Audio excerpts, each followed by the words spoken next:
Hello dear students, today we are starting the MCQs of chapter number 10, that is wave optics. So first question is, which parameter of the light wave remains unaffected on the refraction of light? हम जानते हैं कि reflection के according सिर्फ एक ही parameter है, frequency, बाकी सब क्या है, चेंज होते हैं, बस फ्रीक्वेंसी चेंज नहीं होती। और रिफ्लेक्शन के अंदर सिर्फ इंटेंसिटी चेंज होती है, बाकी सब चेंज नहीं होते। According to Huygens principle, light is a form of, हाइगेन के प्रिंसिपल के अकॉर्डिंग क्या होती है, पार्टिकल, रे या वेव या नन ऑफ दिज, वेव। हाइगेन ने कहा कि वेव थ्योरी, हाइगेन ने अपनी थ्योरी दी थी जो वेव के बारे में थी। नेक्स्ट क्वेश्चन है option B correct. Huygens wave theory of light could not explain, क्या एक्सप्लेन नहीं कर पाई थी, डिफ्रैक्शन वेव थ्योरी से हुआ गया था, पोलराइजेशन हो गया था, इंटरफेरेंस हो गया था, बस फोटो इलेक्ट्रिक इफेक्ट। तो बी ऑप्शन है वो करेक्ट है, क्योंकि ये पार्टिकल थ्योरी से हुआ था, photoelectric effect. When a plane wave passes through a convex lens then geometrical shape of wave front that emerge is, हमने किया है क्वेश्चन कि जैसे ही एक कॉन्वेक्स लेंस से अगर गुजरेगी तो हमें पता है कि कोई भी मान लो एक प्लेन वेव फ्रंट ये गुजरा है, गुजरने के बाद ये क्या करेगा, उसको कन्वर्ज करेगा। कन्वर्ज करने का मीन्स क्या है कि जैसे एक ही पॉइंट अगर सारे पार्टिकल का हम देखें परपेंडिकुलर, अगर इन रेज के बिल्कुल परपेंडिकुलर हम एक प्लेन बनाएं तो ये वाला बनेगा, जो कैसा है, प्लेन नहीं है, डाइवर्जिंग स्फेरिकल नहीं है, कन्वर्जिंग स्फेरिकल है। कैसा है, कन्वर्जिंग स्फेरिकल। तो सी ऑप्शन इज करेक्ट। अगला क्वेश्चन है हमारे पास, when a wave undergoes reflection at a denser medium its phase changes by, हमने किया है कि रिफ्लेक्शन के बाद फेज हमेशा पाई डिग्री से या फिर 180 डिग्री से क्या होता है, चेंज होता है। जैसे लाइट रे गई है, जाने के बाद जैसे इस तरीके से गई है, तो अगर डेंसर मीडियम से रिफ्लेक्ट होगी, तो अगर ऐसे गई है तो इस तरीके से वापस आएगी, तो इस तरीके से, तो ये कितना 180 डिग्री फेज हमारा क्या हो जाएगा, change.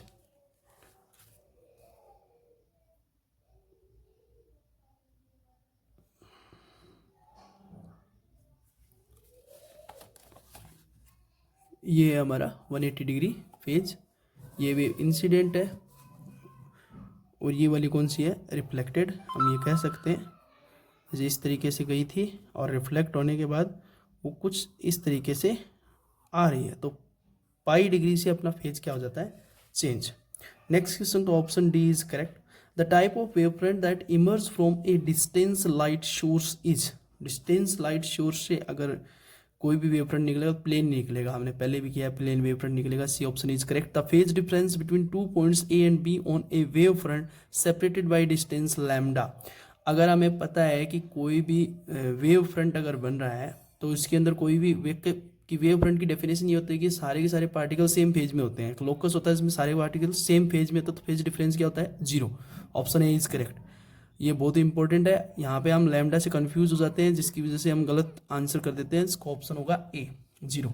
The shape of wave front emitted by a light source in the form of narrow slit, narrow slit का मीन्स ये है, जैसे मान लो इस तरीके का है, ये नैरो स्लिट बन गया, तो यहाँ से जो वेव फ्रंट निकलेगा वो कुछ सिलेंड्रिकल शेप में निकलेगा।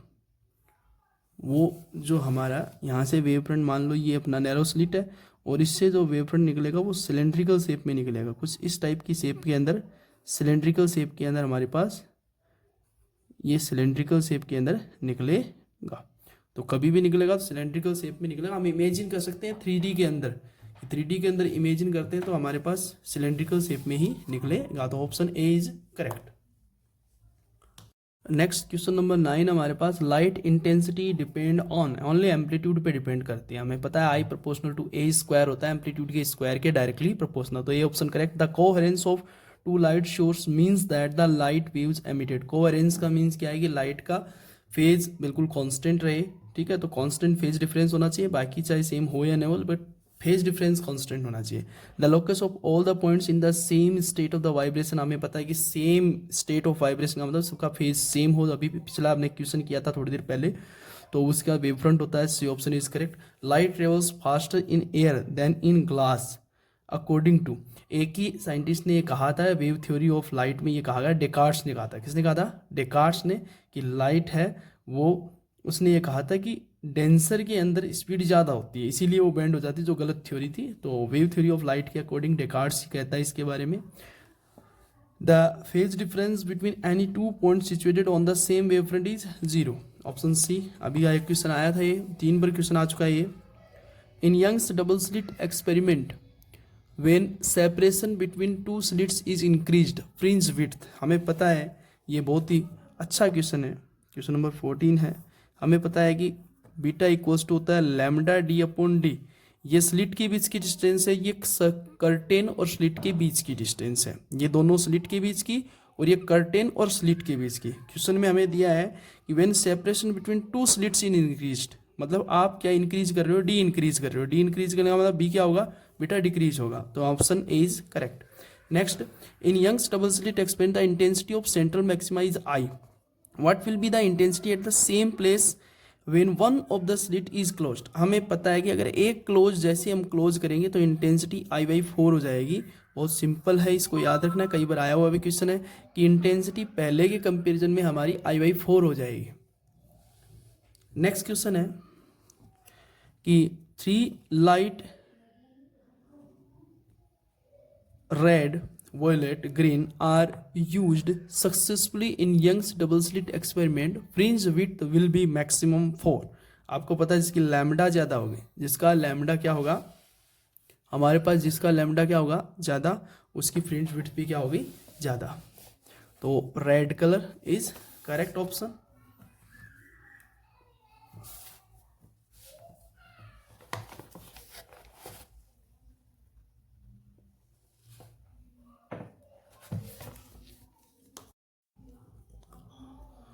So the red is the correct option, that is A. Next question है, the initial shape of the wavefront is। initial shape जो wavefront की होती है वो क्या होती है?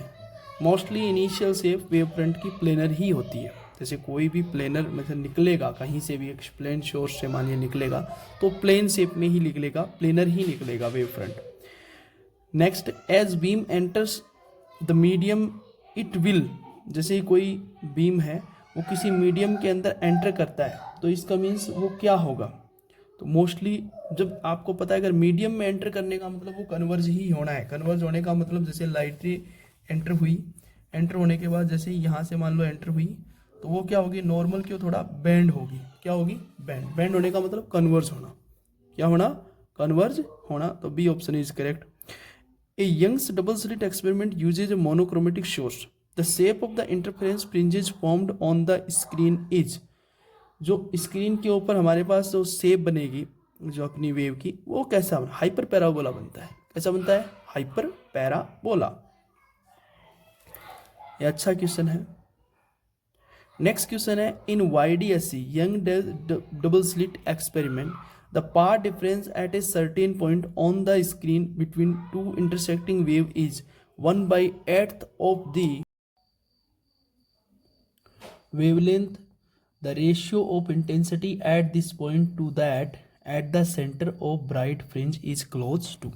तो क्वेश्चन है कि यंग डबल स्लिट एक्सपेरिमेंट है जिसके अंदर path difference at a certain point on the screen, किसी अपनी स्क्रीन के ऊपर आपको पता है जो स्क्रीन होती है उसके ऊपर कोई पॉइंट है और उसके ऊपर में 2 वेव आ रहे हैं और उनका जो पाथ डिफरेंस जो दे रखा है वो 1/8 ऑफ वेवलेंथ है, मतलब λ/8। क्या है? λ/8। मतलब डेल एक्स अपने को λ/8 दे दिया। The ratio of intensity at this point to that at the intensity of the bright fringe is close to. हमें पता है सबसे ब्राइट फ्रिंज का जो हम लेते हैं I0 लेते हैं। क्या लेते हैं? I0। तो इस क्वेश्चन का सोल्यूशन है ये वाला।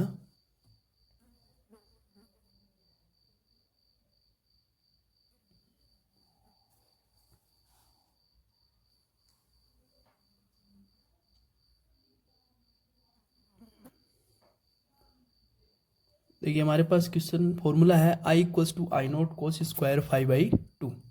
Del x equal to question में दिया λ/8। तो यहाँ से हम रिलेशन से जाते हैं, डेल फाई इक्वल टू क्या होता है 2π/λ इंटू डेल एक्स। ये आपको समझाया हुआ है कि जैसे हमने फेज ऊपर लिया है तो ऊपर क्या लेना है? 2π लेना है, मतलब एंगल है तो एंगल ऊपर लेना है, नीचे लैम्डा लेना है। फिर मल्टीप्लाई में क्या है? डेल एक्स, ताकि लैम्डा से लैम्डा क्या हो जाए? कैंसिल, वापस एंगल ही आना है। तो यहाँ से 2 pi upon lambda del x की जगह लैम्डा बाई 8 रखा तो कैंसिल हुआ, 2 4 8 पाई बाई 4 आ गया। यहाँ पे वैल्यू रख दी आई नोट कोस स्क्वायर फाई की जगह हमने क्या रख दिया पाई बाई 4/2, तो पाई बाई 8 हो गया। अब हमें कोस पाई बाई 8 की वैल्यू नहीं होती, तो इस वजह से हमने रिलेशन यूज किया cos 2 theta equal to 2 cos square theta -1। ये इधर जाएगा किसका हो जाएगा +1 और ये डिवाइड में जाएगा 2। यहाँ से हमने इसकी वैल्यू इस इक्वेशन में रखी तो हमारे पास हो गया कोस 2 फाई +1/2। फाई की जगह हमने रखा पाई बाई 8, 2 2 जा 2 8 जा 2 4 जा 8 हो जाएगा, तो pi by 4 cos pi by 4 की वैल्यू होती है 1/√2 +1/2। हमने इसकी वैल्यू रख दी +1/2। तो यहाँ से एलसीएम आएगा √2, तो 1 + √2/√2 2/1। ये मल्टीप्लाई हो जाएगा 2√2 हो जाएगा 1 + √2, और हम जब इसको कैलकुलेट करेंगे तो 0.85 इंटू क्या होगा हमारे पास आई नोट। तो ये हमारी प्रॉपर कैलकुलेशन है। तो इसका आंसर इस क्वेश्चन का जो होगा वो होगा 0.85 डी। बहुत ही अच्छा क्वेश्चन है, बहुत ही शानदार क्वेश्चन है, ये वाला आ सकता है एग्जाम में। In a wave the path difference corresponding to the phase difference of pi is, मतलब पाथ डिफरेंस पूछा है तो सीधी सी बात है पाथ डिफरेंस, अभी आपको जस्ट फॉर्मूला बताया मैंने। पाथ डिफरेंस अगर ऊपर है तो ऊपर क्या होगा आपका लैम्डा होगा, तो इस ऑप्शन होगा lambda by 2 pi into 5। Clear, क्योंकि 2 पाई से अपना 5 जो भी होगा पाई की फॉर्म में आएगा कैंसिल हो जाएगा, लैम्डा ही बचेगा जो अपने को पाथ डिफरेंस चाहिए। क्लियर है, तो 21 का जो आंसर ऑप्शन होगा हमारा सी होगा। Next question, what is the path difference और द डिस्ट्रक्टिव इंटरेस्ट, सीधा सा फॉर्मूला 2n+1 लैम्डा बाई 2, सीधा सा formula. Which of the following can't be polarised, इनमें से पोलराइज्ड कौन सी, पोलराइज्ड हमेशा ट्रांसवर्स वेव ही हो सकती है। वैसे हमारे पास पोलराइजेशन टॉपिक नहीं है, लेकिन फिर भी नहीं है तो पोलराइजेशन का हम टॉपिक न करें तो भी ठीक है। एक्सरे है, रेडियो है, ये सब क्या है ट्रांसवर्स है। राउंड वेव है, ट्रांसवर्स नहीं है। लॉन्गिट्यूडनल वेव का पोलराइजेशन नहीं होता। In the Young's double slit experiment for which colour the fringe width is क्या है लिस्ट, जिसकी लैम्डा कम होगी। लैम्डा सबसे कम किसकी होती है हमारे पास वीबग्योर में VIB-G, तो ब्लू होगा, ठीक है, क्योंकि वॉयलेट और इंडिगो तो नहीं है तो इसका मतलब ब्लू है, तो ब्लू आंसर होगा। Light waves can be polarised because they have light frequency, they have wavelength, can be reflected, transverse, तो इसका आंसर होगा पोलराइज। जो ट्रांसवर्स वेव होती है वही पोलराइज हो सकती है। To determine the phenomena of interference we require 2 sources which emit radiation is of different wavelength. हमें पता है कि इंटरफेरेंस के लिए एक ये होना चाहिए फेज कांस्टेंट होना चाहिए, ठीक है, तो nearly same frequency and having definite phase relationship, phase constant है, बिल्कुल correct option D. In going from a rarer medium to denser medium, light loses some speed. What happens to energy carried by the light wave? Energy यहाँ पे पता है कि मान लो आपकी denser medium में लाइट गई है तो आपको पता है कि उसकी पोटेंशियल एनर्जी बढ़ जाएगी, काइनेटिक एनर्जी क्या हो जाएगी कम हो जाएगी, लेकिन टोटल एनर्जी हमें से क्या रहेगी कांस्टेंट रहेगी। तो यहाँ पे remains the same. Sound waves are not electromagnetic waves as they can undergo interference, they can undergo diffraction, they cannot be polarized, they cannot pass through the vacuum। देखो vacuum के अंदर पास नहीं होती, इसका आंसर तो ये होना चाहिए क्योंकि इलेक्ट्रोमैग्नेटिक वेव वैक्यूम के अंदर जा सकते हैं। देखो दोनों ही ऑप्शन है, लेकिन ये वाला करेक्ट है, they can not pass through vacuum. वैसे पोलराइज भी नहीं हो सकती, लेकिन इसका करेक्ट आंसर होगा they can not be pass through the vacuum, ठीक है। Which of the following phenomena confirms that the light waves are transverse? कौन सी फिनोमिना है जो ट्रांसवर्स, इसको पोलराइजेशन की वजह से ही पता लगता है क्योंकि पोलराइजेशन होता है तभी ट्रांसवर्स का ही पोलराइजेशन होता है। ट्रांसवर्स का ही क्या है, which of the following phenomena confirm that light waves are transverse, तो इसका ऑप्शन होगा पोलराइजेशन। नेक्स्ट है in single slit experiment pattern how does the width of the central maxima changes when light of smaller wavelength is used. कि single slit diffraction pattern है, how does the width of the central maxima changes when the light of smaller wavelength is used. तो same beta equals to lambda D upon same to same उसका formula होता है यहाँ पे, और हमें पता है अगर स्मॉलर वेवलेंथ हमने यूज किया तो लैम्डा कम होने का मतलब अपनी फ्रिंज विड्थ कम हो जाएगी, डिक्रीजेज ऑप्शन आएगा। 30 के में क्या आएगा हमारे पास ए ऑप्शन करेक्ट है।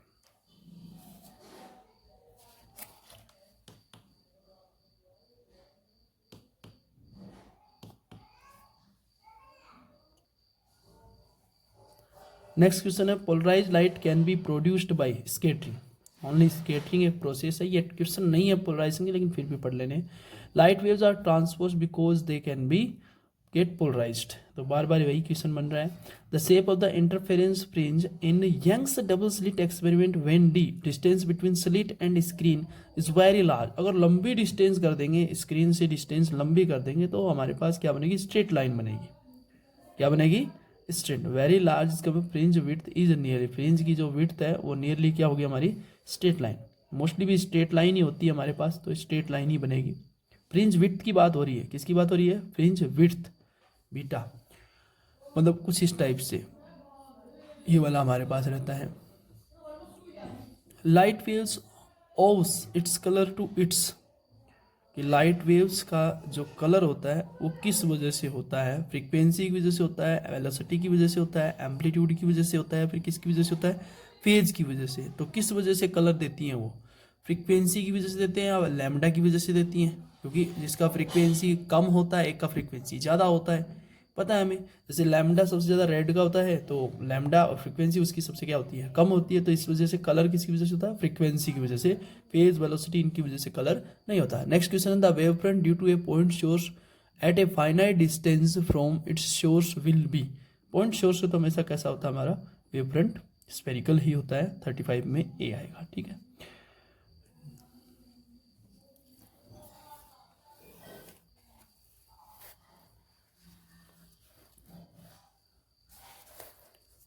नेक्स्ट क्वेश्चन है, in Young's double slit experiment of light interference is performed in water, which of the following is correct. मतलब हमने वाटर के अंदर रख दिया। वाटर का रखने का मतलब क्या हो गया हमारे पास, इसका मतलब ये हमारे पास जो स्पीड क्या हो जाएगी, कम हो जाएगी। स्पीड कम होने का मतलब लैम्डा कम होना, लैम्डा कम होने का मतलब फ्रिंज विड्थ क्या हो जाएगी, डिक्रीज हो जाएगी। तो सीधा सो ऑप्शन होगा 36 का हमारा ऑप्शन है, फ्रिंज विड्थ विल डिक्रीज, सीधा करेक्ट है। The contrast in the fringes in an interference pattern depends on, जो कॉन्ट्रास्ट है, कॉन्ट्रास्ट वो डिपेंड करता है इंटेंसिटी रेशियो ऑफ सोर्सेज, कि सोर्सेज की इंटेंसिटी का रेशियो कितना है। आप फ्रिंज विड्थ है उस पर डिपेंड नहीं करेगा, वेवलेंथ पे डिपेंड नहीं करेगा, डिस्टेंस बिटवीन सोर्स नहीं, इंटेंसिटी, उनकी इंटेंसिटी क्या है उस पर ही कॉन्ट्रास्ट डिपेंड करेगा कि फ्रिंज के अंदर कितना कॉन्ट्रास्ट है। नेक्स्ट है, when a wave number undergoes reflection at an interface from the denser एडोइक change in that phase. Phase हमेशा पहले भी देखा था हमने, पाई होगा सी, और 38 में क्या आएगा C. In Young double slit experiment the intensity at the centre of the screen I when one of the slit, ये पहले भी क्वेश्चन किया था, अगर स्लिट एक स्लिट कवर कर दो, एक बंद कर दो, तो इंटेंसिटी I/4 कम हो जाएगी। तो ये हमारे कंप्लीट हो गए हैं इसमें चैप्टर 10 से रिलेटेड MCQs। इस चैप्टर से रिलेटेड कुछ असर्शन रीजन्स हैं जो हम देख लेते हैं। पहला असर्शन रीजन है, when a light wave travels from a rare to denser medium its speed decreases. जब एक लाइट रे रेयर से डेंसर में जाती है तो इसकी स्पीड क्या होती है, डिक्रीज। बात सही है। The decrease in speed imply A reduction in energy carried by the wave. हमें पता है कि एनर्जी में कोई रिडक्शन नहीं होता, एनर्जी तो कांस्टेंट होती है, मतलब एक ट्री फॉल्स है, ये फॉल्स है। The energy of the wave is inversely proportional to the velocity of the wave. नहीं, ऐसा बिल्कुल नहीं है। तो दोनों ही अपने पास जो फर्स्ट क्वेश्चन के अंदर दोनों फॉल्स हैं, both assertion and reason are क्या है, फॉल्स। नेक्स्ट क्वेश्चन है असर्शन ए, तो ऑप्शन डी इसके अंदर क्या होगा, करेक्ट होगा। नेक्स्ट क्वेश्चन है, in Young's double slit experiment interference pattern disappear when one of the slit is closed. नहीं, डिसअपियर नहीं होगा, उसकी इंटेंसिटी I/4 हो जाएगी। हमने किया अभी क्वेश्चन MCQ के अंदर, interference pattern occur due to a superposition of light waves from two coherent sources, कि इंटरफेरेंस होता है दो, ये बिल्कुल करेक्ट है। तो असर्शन इज यहाँ पे सेकंड क्वेश्चन के अंदर हमारे पास, in Young's double slit experiment interference pattern disappears when one of the, interference तो हो जाता है, इंटरफेरेंस तो नहीं दिखता, क्योंकि इंटरफेरेंस तो दो और टू और मोर से ही होता है, ये बात सही है असर्शन वाला। तो बस इंटेंसिटी का फर्क होता है, बाकी ये तो होगा ही नहीं अपने पास। अगर एक हम बंद कर देते हो तो ये नहीं होगा, ठीक है, डिसअपियर हो जाएगा। एक करेक्ट है, और रीजन है वो इसके अंदर क्या है, इसका करेक्ट है, interference pattern occur due to superimpose of light wave from two coherent, क्योंकि दो लाइट जो टू कोहेरेंट वेव्स है उनकी वजह से ही होता है, तो एक अगर बंद हो जाएगा तो इसकी वजह से नहीं होगा, तो इसका मतलब असर्शन ट्रू है, रीजन इसका करेक्ट एक्सप्लेनेशन है। नेक्स्ट है question number 3, if whole of the operators of Young's experiment immersed in the liquid the fringe width will decrease. बिल्कुल करेक्ट है कि ये फ्रिंज विड्थ क्या होगी हमारे पास, डिक्रीज होगी। बिल्कुल लैम्डा कम हो जाएगा, आपको पता है वेलोसिटी कम हो तो लैम्डा कम तो बीटा क्या हो जाएगा, कम हो जाएगा। The wavelength of light in water is more than that of air. ये बिल्कुल इसका कोई रीजन ये करेक्ट नहीं है। लाइट की वेवलेंथ तो in water is more than that of air, नहीं ऐसा कुछ भी नहीं है। Assertion is true and reason R is क्या है, फॉल्स। नेक्स्ट है असर्शन है in Young's double slit experiment of two coherent shows the resultant intensity is 4I0 cos square 5/2। तो इसके अंदर हमारे पास ये तो फॉर्मूला तो यही होता है, यंग्स के double slit experiment to coherent sources intensity is given by, intensity तो यही होती है 4I0 cos square 5/2 and the ratio of maximum minimum का रेशियो भी क्या होता है, यही होता है। ठीक है, एक क्वेश्चन में हमने यहाँ पे I0 रखा था, I0 cos स्क्वायर 5/2, तो वहाँ पे 4 आएगा, ये मिस्टेक हुई थी, कोई दिक्कत नहीं, लेकिन ऑप्शन अपना लास्ट में वो 0.85 ही आना था, वो करेक्ट था। तो इसके अंदर हमारे पास ये भी करेक्ट है, ये भी करेक्ट है, बट इसका कोई करेक्ट एक्सप्लेनेशन नहीं है। तो ए और दो रीजन दोनों ही करेक्ट है, लेकिन करेक्ट एक्सप्लेनेशन नहीं है, तो इसका मतलब बी ऑप्शन क्या है, करेक्ट।